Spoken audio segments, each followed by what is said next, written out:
Hello, this is Jake with Geekenstein Media. I'm here today with, Charles Morton, and Justin Molinari. and you guys are developers on what game?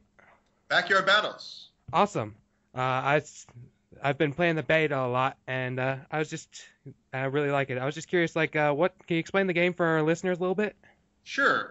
Backyard Battles is a game about kids who are kicked out of their house by their parents and go out into their backyard and have imagined epic battles. In the game, it's kind of a strategy game, so you basically build up your roster of these different heroes who are essentially dressed up in cardboard props and things objects they found around their house. You fight with all sorts of things, cardboard tubes or trash can lids, whatever you can really find. And these heroes, essentially, you can have a whole bunch of them. You have a whole roster of them, essentially. And you put them into squads. And squads are actually a lot like a deck in a traditional CCG. So when you come into the game, you have this list of guys. And a few of them you start the game with available to play on your first turn. And in the turn-based nature of the game, each turn you get an additional one of the heroes from your squad. And you also decide which heroes you want to put on the field, who you want to use to attack, what items you might want to equip your heroes with, and so on and so forth. Well, that sounds awesome. It really reminds me of the stuff I was doing it with my friends in our backyards back when I was kidding. Turn it into a strategy game. It's a really good idea. What made you guys decide to go with that theme? Well, we were sitting down we had actually prototyped out kind of a basic gameplay for a strategy game at one point, probably about 6, 7 months ago. And we were deciding on the theme because we actually hadn't really put art and design resources in our studio into this project yet. And originally it was going to be a fantasy game, and we were just in a round table, and the feeling at the table was kind of like, well, there's so many fantasy CCGs, or that doesn't really strike a chord with anyone here. Like, what could we do? What's a spin that we could put on that makes this unique and different? And we kind of tossed around different ideas, and the idea of kids using their imagination, making it essentially come to life to fight out battles in their backyard, seemed really cool on a couple levels. And one of the things we really thought was cool about it is it kind of lets us go so many different places. Like, you're collecting guys who are, wizards. You're also collecting guys who are space knights and robots and like all different things that really just kind of have a lot of fun when you start thinking about, like, oh, I put the laser rifle on my wizard and he shot your ninja, and like just great stuff that, like, if it's not kids in the backyard, it feels kind of forced. But here it's like, of course that makes sense. They can pretend with they're whatever they want, so we love it. And also, going further with that, we wanted to make a game that wasn't, maybe people are a little scared off by a traditional hard fantasy or hard sci-fi. I mean, that's something we love, but maybe something other people could get into the genre of tactical strategy games or card-based games and enjoy. And this is kind of something we related to and really resonated with, and everyone we've talked to resonated with. Everyone played in the backyard, and it kind of allows us to have a lot of different age range and groups of players really immediately not be turned off by, oh my God, this looks just like some Warcraft game. They get into it and identify with it right away. Yeah, definitely. But even though you guys have made the theme really accessible, the gameplay is really deep. Like, I've been getting really into it. I play a lot of competitive Magic: The Gathering, and I've been really getting into your guys' game because it's like there's enough similarities there that really drew me in. Then the strategy portions of it I really liked. Can you explain how you guys came up with that kind of stuff? So yeah, mechanically we tried a lot of stuff. I mean, we definitely started off really far away from where it is right now mechanically. And as we found things in playtesting that just didn't really work as much as we wanted to, we have kind of evolved closer to a traditional CCG over time during development. And now some of the fundamental differences that make us different than, say, a game like Magic is that it is a lane-based CCG still, although we do have a front and back row. And then in addition to that, there's some other differences, like health is more akin to a game like Hearthstone, where the health is persistent, and if you wound a guy on one turn, he's still wounded the next turn, you can finish him off, as opposed to Magic, where things are obviously different than that. So we kind of there's two things we wanted to keep in mind. We want to make the game as deep as possible for people who get into it, but we obviously, because of our theme and because of the goal of the game, is to make it accessible. So we try to keep all of the traits that you find on heroes, that when you read them and you see them, they make sense in like one sentence or less, and it's really simple to understand like what a trait does. Like, just you see a trait like nimble in our game, it's like, oh, this hero can move and then attack. Cool, I get that. Or you see other traits that are a little bit more complicated, but ideally we want to make them as concise as possible. So new players who see that, they're like, oh, I get that, I know what it does. But players who have played the game longer start to find strategy essentially in the tactics of the game. Like, how do I manipulate these simple traits to maximize my chances of winning the game? And definitely as you unlock more heroes and kind of build your squad out further, there's more room for strategy there as well. But, we didn't want to make a game that was so simple we weren't interested. It's a game we want to play ourselves, that we like playing, we have a good time with. And that means that we definitely need to have that kind of extra layer of depth and strategy and not have it just be a dumbed down experience. So, yeah, there's definitely a lot of depth and a lot of similarities to hardcore, what in the game making world you'd call hardcore strategy games like Magic the Gathering. Awesome.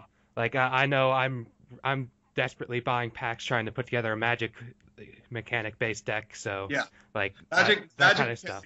Just so it's clear in the recording, I guess. The Magic mechanic in this game is these kids who dress up like magicians or sorcerers or anything like that. And there's about, I'd say, 6 or 7 unique kids that do that, and they all have this idea of the more of them you have, kind of the better it is for you offensively. Although they're not very strong defensive units, so you have to kind of balance that strategy out with what other else you put in your deck to kind of complement them. And that's just one of the things we want to do right now. We don't have too many more traits that are like that in the game, but we'll be adding more and more of those, obviously, as we add more characters and stuff. Awesome. I know you guys, the first time I saw you guys was at PAX. How has the public and critical reception been for the game so far, like seeing it at conventions or online previews or stuff?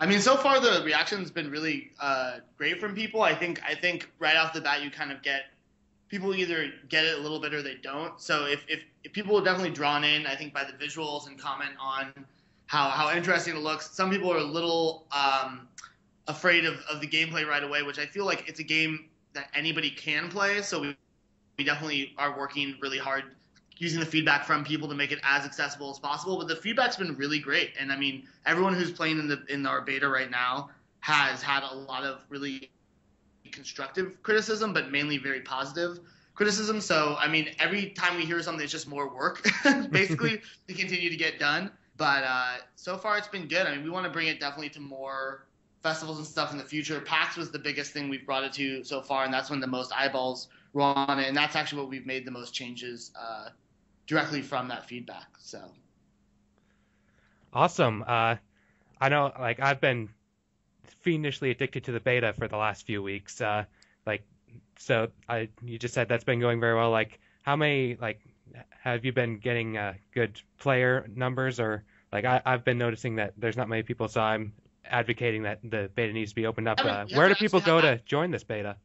Oh yeah. I mean, we haven't had that many people, which has kind of actually been a little bit of a choice. We definitely haven't done the largest push possible. A lot of it is the people from PAX, because we're still experimenting not only with kind of some core gameplay ideas, but also we're running it off of our own servers here. So we definitely aren't ready to have a super primetime, huge, mega beta. And in fact, right now, something we're working on heavily is having a single-player component, or a component you can play not just competitively against other people. We want to integrate. So that's another focus, another reason why we're not necessarily bringing in a ton of new people at the moment. So it's kind of been a small but vocal community, which you were a part of.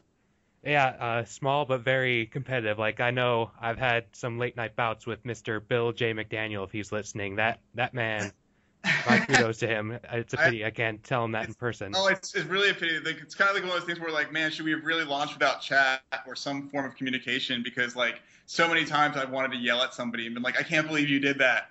And when I'm playing with someone in the office, obviously I scream at them. I'm like, I can't believe you did that. But when it's somebody online, we don't have that yet. And it's just a matter of priorities and getting to everything eventually. Yeah, I mean, that's another thing, too, is building the community and having a large number of people. That's definitely something I think we need to make it, to go to the next level when we want to say, hey, let's get even more people coming in, is those social features, chat, friends, expanded matchmaking, things like that. So, yeah.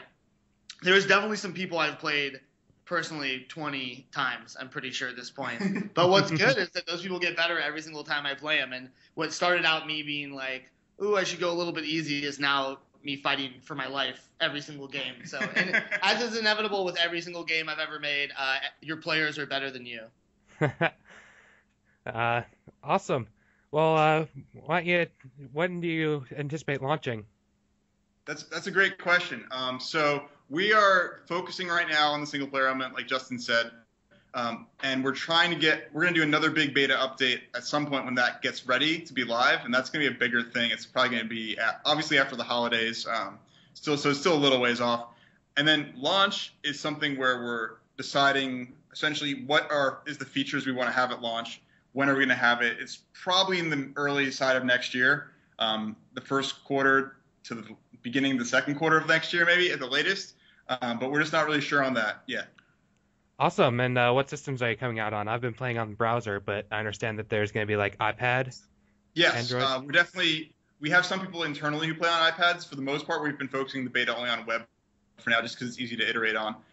But yeah, it will be on iPad and Android at launch as well. So And Awesome. the really cool thing with that too, to make sure, is that like it will be one account that's tied to all of those devices. So you're going to be playing your same games on your browser that you're playing on your iPhone or your iPad or your Android device. So and you'll be playing with the same people. So like even if someone happens to only ever play on their iPad, you'll be able to play with them on browser. That's definitely something that since we kind of rolled our own server backend and stuff, so we're making sure that that's possible. We think it's really important, especially because we're gonna have a small niche community right now, and as we build that up, we want people playing with as many people as possible. So. Awesome. Well, I'm really looking forward to seeing more of this game, and I wish you guys the best of luck in finishing and getting it out there. Thanks. Yeah, thanks for having us on. Glad to see you in the backyard, Jake.